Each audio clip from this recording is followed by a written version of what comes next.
जय हिंद दोस्तों, student classes में आपका स्वागत है। आशा करते हैं आप लोग अच्छे होंगे और जो है मन से पढ़ते होंगे। देखिए, हम लोग का जो आज का चैप्टर का नाम है वो क्लासिफिकेशन ऑफ एनिमल किंगडम, मतलब जंतुओं का वर्गीकरण। ठीक, इसके पहले हम लोग पढ़े थे कि क्लासिफिकेशन ऑफ ऑर्गेनिज्म।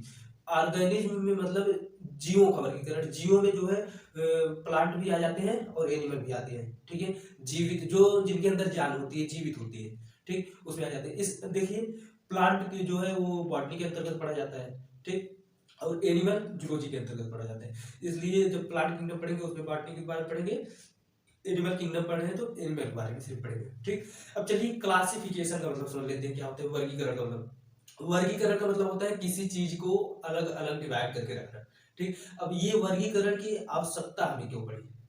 देखिए, ये जो पृथ्वी है या फिर जगत है, अर्थ है, जो भी कह लीजिए, तो इस पे बतेरों प्रकार के ऑर्गेनिज्म पाए जाते हैं। बतेरों प्रकार का मतलब होता है बहुत सारे ऑर्गेनिज्म पाए जाते हैं। ठीक, वो प्लांट भी होते हैं, ठीक, और एनिमल भी आते होते हैं। देखिए अप्रोक्सीमेट, ठीक, करीब अप्रोक्सीमेट 1.8 मिलियन खोजे जा चुके हैं। ठीक, इतने के बारे में हम जानते हैं, मतलब इतना जो है खोज हुआ है। 1.8 मिलियन ऑर्गेनिज्म खोजे हैं, जिसमें से 1.3 मिलियन सिर्फ यही एनिमल ही है। ठीक, सिर्फ एनिमल ही है। अब 1.8 मिलियन का मतलब होता है 13 लाख। ठीक है, अब 13 लाख के बारे में एक एक करके अगर पढ़ेंगे तो जो है कभी नहीं कंप्लीट हो पाएगा। इसलिए क्लासिफिकेशन की आवश्यकता होती है। क्लासिफिकेशन में क्या किया जाता है कि जैसे एक ऑर्गेनिज्म लिए, फिर दूसरे ऑर्गेनिज्म लिए, देख रहे हैं हाँ भैया इसका जो है बिहेवियर ये है, फिर इसका बिहेवियर ये है, दोनों का सेम मिल रहा है, चलो इसे एक क्लास में रखते हैं। ठीक, फिर इसके बॉडी पे हेयर है, इसके बॉडी पे हेयर है, एक क्लास रखते हैं। इसके हेड पे हेयर है, इसके हेड पे हेयर है, एक क्लास रखते हैं। इसके नाखून है, इसके भी नाखून है, एक क्लास में रखते हैं। ठीक, ऐसे ऐसे करके अलग अलग किया जाता है। आप ऐसे सीधा समझिए, जैसे आप क्लास 10th या 12th में रहे होंगे, बहुत सारे बच्चे होंगे आपके साथ। ठीक, 100 150 200 बच्चे रहे होंगे। देखिए, उसमें से कुछ बच्चे साइंस ले लिए हैं, ठीक, कुछ बच्चे आर्ट्स ले लिए और कुछ बच्चे कॉमर्स ले लिए। सबका क्लास अलग अलग हो गया और सब अपने में जो है व्यस्त हो गए, पढ़ाई करने लगे। ठीक, वैसे इसमें तो व्यस्त होने या ना होने से कोई लेना देना नहीं है। तो वैसे ही मतलब अलग अलग डिवाइड किया जाता है एनिमल किंगडम को। ठीक, अब देखिए एनिमल किंगडम का जो मॉडर्न क्लासिफिकेशन है वो टोटल 11 भागों में बांटा गया है। ठीक, ये क्लासिफिकेशन जिसके अंतर्गत पढ़ा जाता है उसे टैक्सोनॉमी कहते हैं। ठीक, वर्गीकीय विज्ञान, टैक्सोनॉमी वर्गीकीय विज्ञान। ठीक, अब देखिए क्लासिफिकेशन जो मॉडर्न वाला है उसे 11 भागों में बांटा गया है। कौन कौन सा है? किंगडम। ठीक, देखिए किंगडम को जगत कहते हैं। जगत में पूरा आ जाता है, तो जगत में सिर्फ एक ही यूज होगा, एनिमेलिया। और अगर प्लांट वाला पढ़ा है तो प्लांट। ठीक, एनिमेलिया प्लांटी, तो उसमें प्लांट ही हो जाएगा। तो ये वाला देखिए जगत में सिर्फ एनिमेलिया पढ़ा जाएगा। ठीक, उसके बाद फाइलम आता है, संघ। ठीक, संघ आता है। फिर उसके बाद देखते हैं क्लास, किस क्लास का है वो। फिर आर्डर होता है। ठीक, किसी भी एनिमल को जो है उस 7 भागों में मतलब डिवाइड किया जाता है। सबसे पहले उसे देखते हैं एनिमल कौन सा है। ठीक, प्लांट है कि जो है वो किंगडम, सॉरी किंगडम कौन सा है, मतलब प्लांट है कि एनिमल है। ठीक, उसे डिफाइन कर लिए। फिर उसके बाद फाइलम देखते हैं, गण है, कौन किस गण का है। ठीक, फिर उसके बाद क्लास देखते हैं किस वर्ग का है। फिर आर्डर उसका देखते हैं किस आर्डर में आता है वो।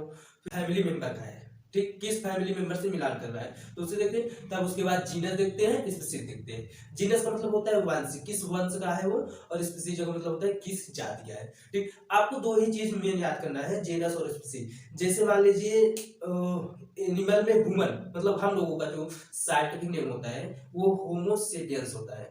ठीक, होमो सेपियंस का मतलब होता है जो होमो होता है वो वंश दिखाता है। ठीक, और सेपियंस है ये आपके जाति का नाम है या फिर कुल का नाम है, जो भी कह लीजिए।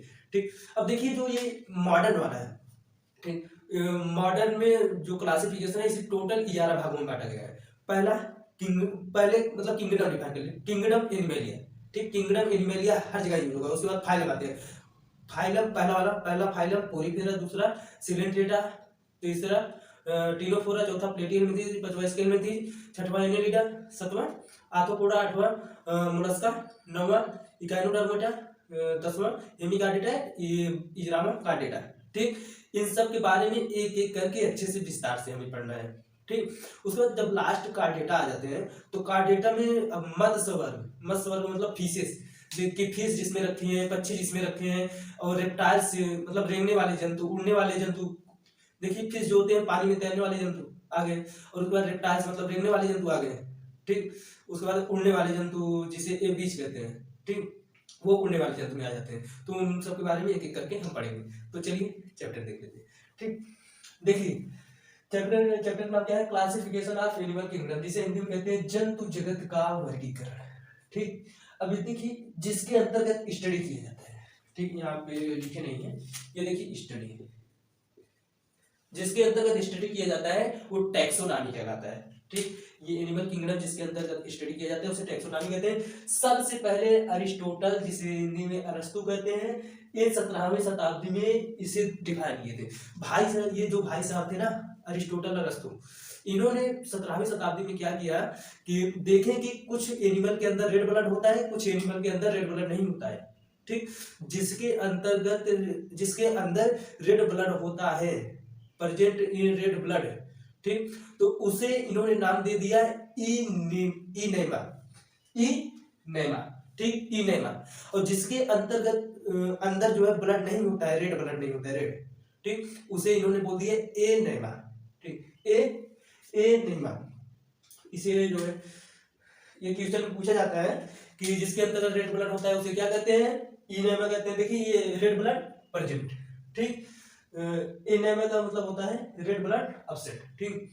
इसमें जो है तो आ जाते हैं नॉन वर्टिब्रेट्स। वर्टिब्रेट्स का मतलब होता है जो ये वर्टिब्रेट नहीं होता है, यही पाया जाता है कि नहीं पाया जाता है वो होता है। तो जिनमें वर्टिब्रेट नहीं पाया जाता है वो एनेमा में आ जाते हैं, और जिनमें वर्टिब्रेट मतलब सभी वर्टिब्रेट वाले एनेमा में आ जाते हैं, ठीक।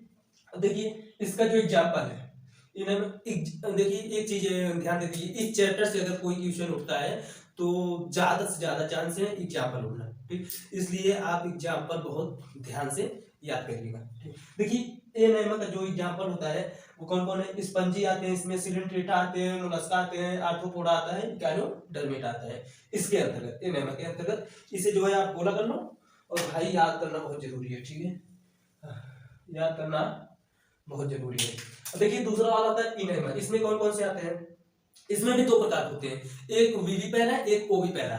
विविपैरा का मतलब होता है कि जो बच्चे को जन्म देते हैं, ठीक, और ओविपैरा का मतलब होता है जो अंडे देते हैं, ठीक। अब बच्चे को जन्म देने वाले में आ जाएंगे काऊ आ जाएगा, फिर उसके बाद ह्यूमन आ जाएंगे, और मतलब इसेट्रा। देखिए इसमें भी दो डिफाइन किया गया है, दो क्लास में। विविपैरा जिसे हिंदी में जरायुज कहते हैं, जरायुज का मतलब होता है जो बच्चे को जन्म देते हैं, ठीक। अब इसमें कौन कौन से आते हैं, मैमेलियन एनिमल्स। मैमेलियन एनिमल्स का मतलब होता है स्तनधारी एनिमल्स, ठीक। अब स्तनधारी के एनिमल्स मतलब समझिए, देखिए स्तनधारी का मतलब होता है कि जिन्हें जन्म से, ठीक, उन्हें स्तन का विकास हुआ हो, चाहे वो मेल हो चाहे फीमेल हो। हम लोग भी स्तनधारी में आते हैं, ठीक। वो तो मान लीजिए जन्म के बाद जो मतलब गर्ल्स होती हैं उनमें जो है मिल्क ग्लैंड पाई जाती है, उनका जो है ब्रेस्ट डेवलप कर जाता है, ठीक। हम लोगों के अंदर नहीं पाया जाता है, हम लोग नहीं डेवलप होता है, लेकिन भाई स्तन तो सेम ही रहता है कि नहीं, हाँ वही चीज है, ठीक। उसके बाद मैमेलियन एनिमल्स आ जाते हैं। मैमेलियन एनिमल्स में क्या कहते हैं, एनिमल्स आ जाते हैं, पशुएं आ जाती हैं, ठीक। ह्यूमन मतलब मनुष्य आ जाते हैं, एंड अदर मैमेलियन एनिमल्स, और जितने भी मैमेलियन एनिमल्स हैं सभी आ जाते हैं, ठीक। देखिए दूसरा वाला क्या है, ये तो पहला, ये दूसरा ओविपैरा। ओविपैरा का मतलब होता है अंडीयुज, ठीक। अंडीयुज का मतलब होता है जो अंडे देते हैं, जो एनिमल्स अंडे देते हैं उन्हें ओविपैरा कहते हैं, और जो एनिमल्स बच्चे देते हैं उन्हें विविपैरा कहते हैं। क्वेश्चन में पूछेगा कि बच्चे देने वाले एनिमल का नाम क्या होता है, फिर ऑप्शन में आपको रख देगा एक ऑप्शन, ठीक। उसमें से एक ऑप्शन ओविपैरा मिलेगा, विविपैरा मिलेगा, तो विविपैरा पे आपको टिक करना है। अंडे देने वाले एनिमल्स ओविपैरा, बच्चे देने वाले एनिमल्स विविपैरा, ठीक।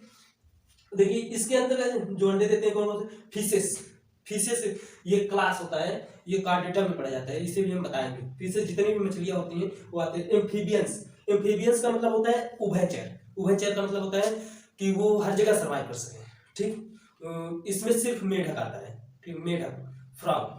तो फ्रॉग का साइंटिफिक नेम क्या है, राना टिग्रिना, ठीक, बताएंगे वो आगे। अब देखिए बर्ड्स आ जाते हैं। बर्ड्स मतलब जितने भी पक्षियां हैं, ठीक है, उड़ने वाली पक्षियां हैं वो आ जाते हैं। रेप्टाइल्स का मतलब होता है रेंगने वाले, ठीक, जैसे छिपकली हो जाए या फिर क्रोकोडाइल हो जाए, सांप हो जाए, ये सब चीजें रेमने में आ जाती हैं। ठीक, तो चलिए देखते हैं। देखिए जो क्लासिफिकेशन था, ये तो भाई साहब जो थे, अरस्तु भाई साहब जो थे, इसे दो भागों में डिफाइन कर दिया था, जिसमें रेड ब्लड पाया जाता है इनेमा, और जिनमें रेड ब्लड नहीं पाया जाता है एनेमा। ठीक है, एनेमा एनेमा का एग्जाम्पल आपको बहुत जरूरी याद करना है। स्पंज आ जाते हैं, सिलेंट्रेटा आ जाते हैं। इसे आप कोलेंट्रेटा तो नहीं पढ़ रहे हैं, नहीं मत पढ़िएगा, सिलेंट्रेटा पढ़िएगा। और मोलस्का आ जाता है, आर्थ्रोपोडा आ जाता है, कैनोडर्मिटा आ जाता है। ठीक है, और इनेमा में क्या आ जाते हैं। उसके बाद ये छोड़ करके जितने भी बचे, टोटल हमने कितने आपको बताया, 11 प्रकार में, 1 2 3 4 5 प्रकार पढ़ लें, 6 प्रकार बचेगा है। ठीक, वो इसमें पढ़ लेंगे। ठीक, अब चलिए क्लासिफिकेशन देखते हैं। लेकिन मॉडर्न क्लासिफिकेशन जो था ऑफ एनिमल किंगडम, एक का मतलब होता है एनिमल किंगडम। ठीक, वो भाई कैरोलस लिनियस भाई साहब ने डिफाइन किया। ठीक, उनका जो बुक है, कैरोलस लिनियस का जो बुक है सिस्टेमा नेचुरी, ठीक है, सिस्टेमा नेचुरी में 4236 जातियों को वर्गीकृत किया, 4236 जातियों को वर्गीकृत किया अपने बुक में सिस्टेमा नेचुरी में, कैरोलस लिनियस भाई साहब ने। ठीक, इसीलिए इन्हें जो है मॉडर्न टैक्सोनॉमी के फादर कहा जाता है, पिता कहा जाता है। क्वेश्चन पूछता है मॉडर्न टैक्सोनॉमी के पिता कौन है, या फिर आधुनिक वर्गीकरण के पिता कौन है, what is father of modern taxonomy. ठीक, व्हाट नहीं रहेगा, सॉरी, हु रहेगा, who is father of modern taxonomy. ठीक, तो कैरोलस लिनियस। देखिए, सो इन्हें फादर ऑफ मॉडर्न टैक्सोनॉमी कहते हैं। अब इनकी बुक में कितनी जातियों का वर्णन किया गया है भाई, 4236 जातियों का वर्णन किया जाता है। इनका बुक कौन सा है, सिस्टेमा नेचुरी बुक है। ठीक, फादर ऑफ मॉडर्न टैक्सोनॉमी किसे कहा जाता है, कैरोलस लिनियस भाई साहब को। ठीक, अब देखिए इन्होंने जो है क्लासिफाई कैसे किया। देखिए सबसे पहले जो क्लासिफिकेशन दिए थे, ठीक है, इन 1901 में, 1901 में कैरोलस लिनियस ने द्विनाम पद्धति दिया था। ठीक है, द्विनाम पद्धति दिया था, और जो है 1961 में इसमें कुछ सुधार किए गए थे। ठीक, कुछ सुधार किए थे, वो द्विनाम पद्धति थोड़ा देख लेते हैं, आप स्क्रीनशॉट ले लीजिए, 1 मिनट हो गया। देखिए जो द्विनाम पद्धति था वो आपको थोड़ा बता दें।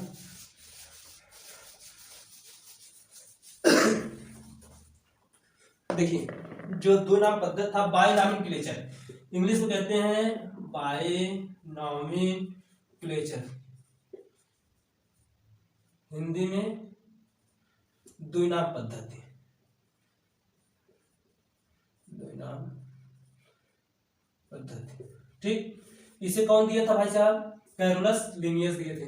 ठीक, अब इसमें जो नियम होता है, इसके नियमानुसार, इसके नियमानुसार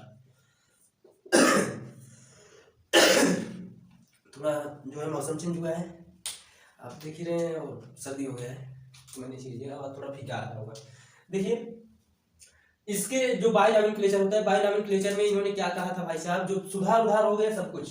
ठीक है, कैरोलस लिनियस जो है 1901 में द्विनाम पद्धति है, उसके बाद 1961 में इसमें कुछ सुधार किया गया। फिर इसके अनुसार क्या है कि कोई भी ऑर्गेनिज्म हो, चाहे एनिमल हो चाहे प्लांट हो, उसका जो नाम लिखा जाएगा 2 ही अक्षर में लिखा जाएगा। ठीक, पहला उसका वंश दर्शाएगा, जीनस दर्शाएगा इंग्लिश में, और दूसरा उसका स्पीशीज या फिर जाति को दर्शाएगा। ठीक, इनके अनुसार जो है सिर्फ 2 ही नाम को लिखा जाएगा। ठीक, और उसके बाद इन्होंने क्या कहा कि जो वंश का नाम होता है, ठीक, वंश का नाम पहला अक्षर कैपिटल होना चाहिए। ठीक, स्पीशीज का स्मॉल होना चाहिए। ठीक, ये बता दिए। और उसके बाद इस नियम के अनुसार जो होता है, जैसे एग्जाम्पल में देखिए, ह्यूमन के बारे में जानेंगे। ह्यूमन का जो साइंटिफिक नेम होता है, ठीक, ह्यूमन का जो साइंटिफिक नेम होता है वो होमो सेपियंस। ठीक, होमो सेपियंस होता है। ठीक, अब ये जो होमो है, ठीक, ये वंश को दर्शा रहा है, और सेपियंस जो है जाति को दर्शाता है। ठीक, अब देखिए तो इन्होंने क्या कहा कि ये जो पहला अक्षर है, देखिए कैपिटल लिखे ना, और स्पीशीज का स्मॉल लिखे, और ये इन्होंने कहा कि ये नाम लिखते समय हमेशा इटालियन भाषा में होना चाहिए। इटालियन भाषा में क्या होता है, यही थोड़ा तिरछा कर दिया जाता है, होमो सेपियंस। ठीक, ऐसे तिरछा करके लिखा जाता है। और इन्होंने कहा अगर हाथ से लिख रहे हैं, जैसे हमने हाथ से लिखा तो इसे अंडरलाइन कर दिया जाता है, ऐसे अंडरलाइन कर दो। ठीक, बस यही नियम है, इसके अलावा कुछ भी नियम नहीं होता है। जो कोई ऑर्गेनिक होता है उसे हम जो है 7 भागों में, महत्वपूर्ण भागों में डिफाइन करके पढ़ते हैं। जैसे एग्जाम्पल में समझिए ह्यूमन। ह्यूमन का जो अगर हम इसके बारे में स्टडी करेंगे तो सबसे पहले इसके किंगडम मिलाएंगे। किंगडम जो जगत होता है एनिमलिया में आता है। ठीक, फिर उसके बाद फाइलम देखेंगे। फाइलम का मतलब होता है संघ, किस संघ का एनिमल है ये, कॉर्डेटा संघ का है। ठीक, फिर उसके बाद किस वर्ग में आता है, किस क्लास में आता है। ठीक, तीसरे नंबर क्लास मैमेलिया क्लास में आता है। ठीक, फिर उसके बाद ऑर्डर देखेंगे, गढ़। गढ़ देखिए प्राइमेटा में आता है। ठीक, गढ़ जो है प्राइमेटा में आता है। फिर उसके बाद फैमिली देखेंगे कि इसका परिवार कौन सा है, तो फैमिली में होमिनिडाई, होमिनिडाई आता है। ठीक, होमिनिडाई। फिर उसके बाद देखेंगे जीनस और स्पीशीज। जीनस को हिंदी में वंश कहते हैं, वंश में होमो आ जाता है और आपका लास्ट होता है स्पीशीज, जिसे सेपियंस कहते हैं। ठीक, जो है मेन इंपोर्टेंट इसमें होता है यही दो। ठीक, यही दो की जरूरत होती है। देखिए जो है इंटरनेशनल नाम लिखा जाता है। ये आपको अगर जैसे आप ह्यूमन के बारे में अगर बात करेंगे, मान लीजिए विदेश में जाना हो, कुछ बातचीत चल रही हो, आप उसे आदमी आदमी बोलिए, समझ नहीं पाए, ह्यूमन में बोलिए। ह्यूमन में भी बहुत सारे ह्यूमन आते हैं, पता ही नहीं, तो वो अलग पढ़ेंगे। तो जब आप ह्यूमन सेपियंस, मान लीजिए कौन सी बात हो रहा है, ह्यूमन सेपियंस का आप नाम लेंगे या फिर राना टिग्रीने का नाम लेंगे, आप मैंगीफेरा इंडिका का नाम लेंगे, किसी चीज अगर मैंगीफेरा इंडिका का नाम ले रहे हैं फोन पे, ठीक है, विदेश से, तो वो समझ जाएंगे कि जो है मैंगीफेरा इंडिका आम को कहते हैं। तो आम के बारे में आपको मतलब चर्चा उठ जाएगा। ठीक, तो वो समझ जाएगा। अगर होमो सेपियंस कहेंगे तो समझ जाएगा मनुष्य के बारे में बात हो रहा है। ठीक, अगर राना टिग्रीने कहेंगे तो समझ जाएगा मेढक के बारे में बात हो रहा है। ठीक, क्योंकि ये एक प्रकार से इंटरनेशनल नाम है, मतलब ये बहुत सारे कंफ्यूजन पहले थे। तो जब ये नाम बाय नॉमेनक्लेचर का फायदा यही हुआ कि जितने भी जीव जगत है उसे जो है एक नाम में डिफाइन करके रख दे। और इसमें एक नियम है, अभी हम बाय नॉमेनक्लेचर आपको बताए थे, उसमें लास्ट वाला नियम बताना भूल गए। देखिए दो नाम पद्धति में जो होता है, जैसे मान लीजिए 10 प्रकार के पेड़ पौधों खोजे गए और 10 का कैरेक्टर सेम निकला है।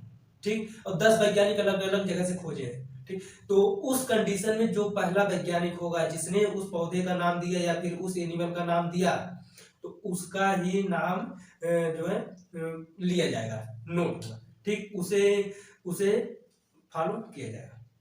ठीक, समझ गए।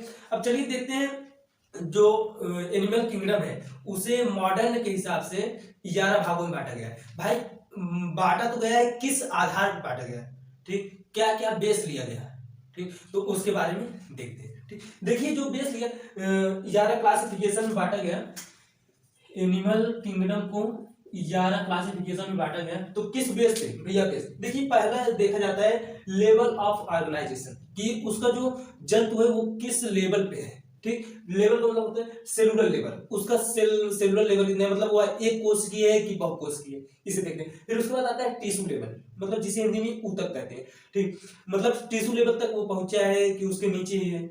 ठीक, फिर उसके बाद आता है आर्गन लेवल, उनमें आर्गन का डेवलपमेंट हुआ है कि नहीं होता हुआ है, ये सब चीजें देखते हैं। ठीक, और देखिए किसी जो एक कोश की जो होते हैं उनमें तो मान लीजिए यूनिसेलुलर बोलते हैं, लेकिन जो बहुकोश की जो होते हैं उन्हें मल्टीसेलुलर बोलते हैं। ठीक, देखिए जो सेल होता है, एक सेल सबसे पहले सेल बनता है। ठीक, सेल के बाद जो है टिश्यू बनता है। सेल जो होता है बहुत सारे सेल इकट्ठा करके टिश्यू बनाते हैं, फिर बहुत सारे टिश्यू मिलकर के आर्गन बनाते हैं। आर्गन, ठीक, आर्गन से नहीं आर्गन। ठीक, अब बहुत सारे आर्गन मिलकर के आर्गन से सिस्टम बनाते हैं। ठीक, आर्गन सिस्टम बनाते हैं। फिर उसके बाद देखिए बहुत सारे आर्गन सिस्टम मिलकर के एक बॉडी का स्ट्रक्चर तैयार कर देते हैं।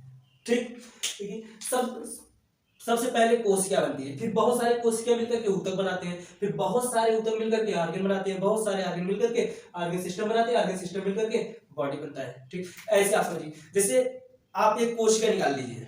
ठीक, एक कोशिका को देखेंगे, हाँ ये कोशिका, फिर बहुत सारे कोशिका मिलकर के आपके अंदर टिश्यू बना दिए। ठीक, बहुत सारे टिश्यू मिलकर के आर्गन बना दिए। आर्गन में जैसे मान लीजिए किडनी हो गया, लीवर हो गया, हार्ट हो गया, ब्रेन हो गया। ठीक, ऐसे ऐसे सब आर्गन हो गए। फिर उसके बाद बहुत सारे आर्गन मिलकर के आर्गन सिस्टम बन गए। आर्गन सिस्टम का मतलब होता है कि जैसे आपका सर्कुलेटरी सिस्टम कैसे काम कर रहा है, आपका जो दिल है वो कैसे काम कर रहा है, हार्ट कैसे काम कर रहा है, ये हो गया। ठीक, आपका जो डाइजेस्टिव सिस्टम है, ठीक, वो कैसे काम करता है, ये सब चीजें आ जाती हैं। ठीक, फिर उसके बाद जब ये सब चीजें मिल जाएंगी तो आपका एक बॉडी स्ट्रक्चर तैयार हो गया, जैसे हम आपको दिख रहे होंगे। ठीक, आप भी वैसे ही। और देखिए अब उसके बाद सिमेट्री देखा जाता है। सिमेट्री का मतलब होता है जो बॉडी होता है, ठीक, बॉडी को मान लीजिए अगर दो आइडेंटिकल भागों में काटा जाए, मतलब दोनों अलग अलग मतलब सेम आइडेंटिकल होंगे कि नहीं होंगे, ठीक, ये सब चीज देखा जाता है। अब देखिए सिमेट्री में तीन प्रकार का सिमेट्री होता है, एसिमेट्रिकल, बाइरेडियल, इसे रेडियल कह सकते हैं, बाइरेडियल। ठीक, दो प्रकार का होता है, सॉरी। अब देखिए एसिमेट्री क्या होता है, बॉडी के किसी भी सेंटर एक्सिस से गुजरने वाली लाइन द्वारा दो बराबर भागों में नहीं बांटा जा सकता। बॉडी का सेंटर मतलब समझिए, जैसे मान लीजिए हम हुए या फिर आप हुए, ऐसे यहाँ पे अगर बीचों बीच सेंटर लेंगे ना, ऐसे आप काटेंगे तो ये देखिए नाक पर से एक नाक इधर एक नाक इधर, फिर ये आधा लिप्स इधर आधा लिप्स इधर, फिर यहाँ पे ऐसे आधा गर्दन इधर आधा गर्दन इधर, चेस्ट इधर, मतलब दो बराबर भागों में काटा जा सकता है। ठीक है, हम लोग बायरेडियल में आते हैं। ठीक, लेकिन इसके जो एनिमल होंगे वो उन्हें नहीं काटा जाएगा। ठीक, ये आगे हमें जो है एग्जाम्पल का एग्जाम्पल समझेंगे। अब देखिए रेडियल, रेडियल का मतलब होता है उसे जो है भागों में बांटा जा सकता है, दो बराबर भागों में बांटा जा सकता है। ठीक, रेडियल का मतलब होता है कि ऐसे 20 से अगर आप काटेंगे तो उसे दो बराबर भागों में हम बांट सकते हैं। ठीक, उसे दो बराबर भागों में बांट सकते हैं। और तीसरा होता है बायलेटरल, यहाँ पे लिखना भूल गए, एक मिनट लिख रहे हैं। देखिए यहाँ तीसरा होता है बायलेटरल। ठीक, बायलेटरल का मतलब होता है एक ही प्लेन से गुजरने वाली लाइन द्वारा, ठीक, बॉडी को दो आइडेंटिकल लेफ्ट एंड राइट में बांटा जा सकता है। अब देखिए इसी में हम लोग आते हैं। ठीक, बायलेटरल में ही हम लोग आते हैं। इसमें क्या होता है कि एक ही सेंटर बोला, ये जो सेंटर एक आप लेंगे तो यहाँ पे ऐसे काटेंगे, देखेंगे लेफ्ट में भाई आपका हाथ भी लेफ्ट है, इधर राइट में भी हाथ है, और कान भी लेफ्ट में आ जाएगा, राइट एक पैर लेफ्ट एक पैर राइट, ऐसे ऐसे मतलब सब चीजें एकदम सेम टू सेम आएंगी, इसलिए बायलेटरल में आते हैं। ठीक, ये देखिए फिर उसके बाद हम लोग देखेंगे ये ऑर्गेनिक जो है डिप्लोप्लास्टिक है या फिर ट्रिप्लोप्लास्टिक। डिप्लोप्लास्टिक का मतलब समझिए कि जिनके सेल के अंदर दो लेयर पाई जाती है। डिप्लोप्लास्टिक का मतलब दो लेयर पाई जाती है, और ट्रिप्लोप्लास्टिक का मतलब होता है तीन लेयर पाई जाती है। ठीक है, यहाँ पे हम समझ लेते हैं। देखिए डिप्लोप्लास्टिक का मतलब होता है कि कोई सेल के अंदर दो लेयर पाई जाती है, अंदर वाले लेयर को कहते हैं इंडोडर्म लेयर, और बाहर वालों को इक्टोडर्म लेयर। और ट्रिप्लोप्लास्टिक का मतलब होता है तीन लेयर पाई जाती है। ठीक, बाहर वालों को इक्टोडर्म, अंदर वालों को इंडोडर्म, लेकिन ये जो बीच वाला होता है इसे जो है मीजोडर्म बोलते हैं, मीजोडर्म लेयर। ठीक, समझ गए। अब उसके बाद देखिए सीलोम का मतलब होता है कैविटी, कि किस बॉडी में कैविटी कहीं पर है कि नहीं कैविटी है, ये भी देख के जो है वर्गीकरण करते हैं, क्लासिफाई करते हैं। फिर सेगमेंटेशन का मतलब होता है कि बॉडी में मतलब सेगमेंट में कई भागों में डिवाइड हुआ है कि नहीं हुआ है। जैसे आप अर्थवन देख लीजिए, केचुआ को देखेंगे बॉडी में बहुत सारे सेगमेंटेशन में बटा हुआ होता है। ठीक है, आप जो है बिच्छी देख लीजिए, बिच्छी बहुत सारे सेगमेंटेशन में बटा हुआ होता है। लीच जोक देख लीजिए, बहुत सारे सेगमेंटेशन में बटा हुआ होता है। ठीक, हम लोगों का सेगमेंटेशन कहीं नहीं है। ठीक, ऐसे सेगमेंटेशन के आधार पर देखते हैं। फिर उसके बाद नोटोकार्ड आता है। नोटोकार्ड क्या होता है, ये जो आपका ये है ना स्पाइनल कार्ड, ये जो पीछे जो है नेक से और यहाँ पेल्विक तक पूरा अटैच है। ठीक, इसे नोटोकार्ड कहते हैं। ठीक, जिनमें नोटोकार्ड प्रेजेंट होता है या फिर इनमें नोटोकार्ड नहीं एब्सेंट होता है, ये देख के डिफाइन करते हैं।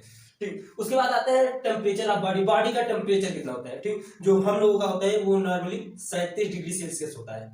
ठीक, और बाकी जीव में बॉडी टेम्परेचर देखा जाता है कितना होता है, ये भी लिया जाता है। फिर उसके बाद न्यूट्रिशन, मतलब न्यूट्रिशन उसका देखा जाएगा, शाकाहारी है मांसाहारी है कि घास खाने वाला है, क्या है क्या नहीं है, ये सब चीजें देख के डिफाइन किए जाते हैं। ठीक, अब चलिए देख लेते हैं, तब तक आप एक स्क्रीनशॉट ले लीजिए। अब चलिए देखते हैं संपूर्ण जगत, जितने भी जगत है वो एनिमल किंगडम का, उसे जो है 11 भागों में बांटा गया है। कौन कौन सा? किंगडम तो एनिमेलिया है। फिर उसके बाद फाइलम देखेंगे, फाइलम पोरीफेरा, फाइलम सिलेंट्रेटा को एक नाम से और जानते हैं नाइडेरिया। ठीक है, फिर उसके बाद phylum Ctenophora, phylum Platyhelminthes, phylum Aschelminthes, phylum Annelida, phylum Arthropoda, phylum Mollusca, phylum Echinodermata, phylum Hemichordata, phylum Chordata. ठीक, अब जो है हमें इन सब के बारे में एक एक वीडियो में देखना है। ठीक, तो आपको ये जो है टोटल 11 वीडियो बनेगा। और उसके बाद ये जो फाइलम कार्डेटा है, ठीक, इसमें हम ही लोग आते हैं। ठीक, हम लोगों के बारे में थोड़ा पढ़ना है। इसमें क्लास जो है मत्स्य वर्ग है, जिसमें मछलियों का अध्ययन किया जाता है। फिर रेप्टाइल्स वर्ग है, जिसमें रेंगने वाले जंतु का स्टडी किया जाता है। फिर उसके बाद एविज, उड़ने वाले पक्षियों के बारे में पढ़ते हैं। तो इसी के अंतर्गत आता है। इसमें भी आपको 2-3 वीडियो बनेगा। टोटल डाल लीजिए 11, 12, 13, 14। और आज का ये बेसिक नॉलेज वाला वीडियो, ये जो वीडियो है बेसिक नॉलेज मतलब सामान्य जानकारी, तो ये लेकर के 14-15 वीडियो में ये चैप्टर खत्म होगा, थोड़ा लंबा है। ठीक, अब देखिए जो ये फाइलम आर्थ्रोपोडा होता है। ठीक, ये जो फाइलम आर्थ्रोपोडा होता है, सिर्फ आप इतना याद कर लीजिए, ये जो है सबसे लार्जेस्ट फाइलम है, लार्जेस्ट फाइलम। ये सबसे लार्जेस्ट फाइलम होता है, सबसे ज्यादा जीव इसी के अंतर्गत आते हैं। ठीक है, इसमें कौन कौन से जीव आते हैं? जो आपका ये मतलब रेंगने वाले जो जीव होते हैं वो इसमें आते हैं। जैसे केकड़ा हो गया। ठीक, केकड़े को इंग्लिश में क्रॉप कहते हैं, कार्प। ठीक, वो हो गया। फिर उसके बाद लीच जोक हो गया। फिर बिच्छी उच्छी, ये सब चीजें आएंगी। फिर उसके बाद आता है मोलस्का। ठीक, मोलस्का जो है सेकेंड लार्जेस्ट फाइलम है। ठीक, ये क्वेश्चन पूछता है कि सबसे लार्जेस्ट फाइलम कौन सा है, तो फाइलम आर्थ्रोपोडा। सेकंड लार्जेस्ट कौन सा है? Phylum Mollusca. ठीक, देखिए टोटल जो है 11 भागों में बांटा गया है एनिमल किंगडम को। पहला किंगडम पोरीफेरा, दूसरा पोरीफेरा, सिलेंट्रेटा को टीनोफोरा भी कहते हैं। ठीक, टीनोफोरा नहीं, नाइडेरिया। ठीक, नाइडेरिया भी कहते हैं। ठीक, पहला पोरीफेरा, दूसरा सिलेंट्रेटा या फिर नाइडेरिया, तीसरा टीनोफोरा, चौथा प्लेटियमेंथी, पांचवा स्केमेंथी, छठवां एनिलिडा, सातवां आर्थ्रोपोडा, आठवां मोलस्का, नौवां इकाइनोडर्मेटा, 10वां हेमिकार्डेटा और 11वां कार्डेटा। ठीक, कार्डेटा के बारे में हमें टोटल डिटेल से पढ़नी है, आप इसके साथ ले लीजिए। हो गया, तो चलिए ये वीडियो यहीं पे स्टॉप करते हैं, थोड़ा लंबा वीडियो हो गया। बेसिक नॉलेज देखिए, हम कोई भी चैप्टर स्टार्ट करने से पहले बेसिक नॉलेज का एक वीडियो बनाते हैं, उसमें कितना चैप्टर पढ़ना है, क्या क्या चीज पढ़ना है, ये बता देते हैं। ठीक, तो चलिए ये वीडियो यहीं पे स्टॉप करते हैं। अगले वीडियो में हम जानेंगे कि फाइलम पोरीफेरा क्या है। ठीक, इसके कौन कौन से मेंबर्स होते हैं। आपको सबसे मतलब ध्यान देना है, सबसे ज्यादा ध्यान देना है कि एग्जाम्पल के ऊपर। ठीक, फाइलम पोरीफेरा में कौन कौन आएंगे। फाइलम पोरीफेरा में एक कोष की जीव आते हैं। जैसे मान लीजिए अमीबा हो गया, पैरामीशियम हो गया, यूग्लिना हो गया, ये सब चीजें फाइलम पोरीफेरा में आते हैं। वो तो एग्जाम्पल बाय एग्जाम्पल हम आपको बताएंगे, टेंशन ना लीजिए, क्योंकि ये एग्जाम्पल बहुत जरूरी होता है। ठीक, इसमें एग्जाम्पल ही पूछा जाता है। तो चलिए ये वीडियो यहीं पे स्टॉप करते हैं। आपको ये वीडियो कैसा लगा कमेंट करके ये बताइएगा। अगर मन में कोई डाउट हो या फिर क्वेश्चन हो कमेंट बॉक्स में जाकर के पूछ सकते हैं। चलिए हमारी आपको मुलाकात होगी अगले वीडियो में। जय हिंद, धन्यवाद दोस्तों, मन से पढ़ते रहिए।